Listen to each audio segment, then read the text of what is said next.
vient un séisme?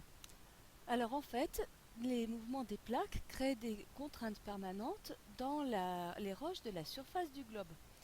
Ici, on voit des flèches qui représentent des forces de compression qui s'opposent, ou bien alors il peut y avoir aussi des forces d'extension, les flèches iraient dans l'autre sens.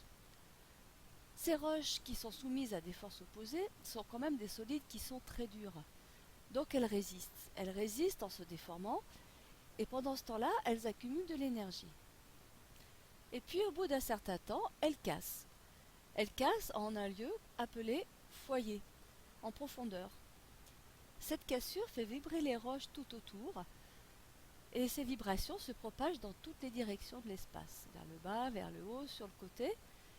Ces vibrations s'appellent les ondes sismiques. La cassure se propage aussi le long de la faille.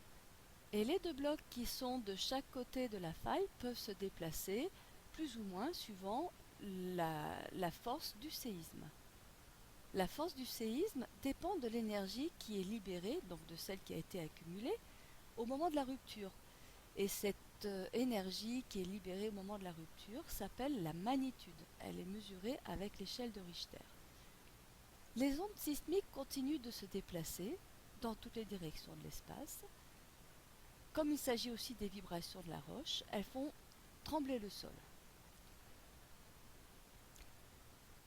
En s'éloignant, les ondes sismiques deviennent de moins en moins fortes. Donc les vibrations du sol font de moins en moins de dégâts. Ainsi, une station sismique proche du foyer enregistrera les ondes sismiques en premier, ici à 6h43 minutes et 10 secondes, avec de fortes ondes sismiques qui font de grandes amplitudes. La station sismique suivante enregistrera le séisme et ses vibrations un peu plus tard, avec une amplitude d'onde un peu moins forte. Et puis la station sismique, par exemple située à 120 km de l'épicentre, enregistrera les ondes sismiques 20 secondes plus tard, avec une faible amplitude non sismique. Et puis un peu plus loin, donc par exemple à 200 km, la station sismique enregistrera les ondes et le séisme ne sera pas ressenti du tout.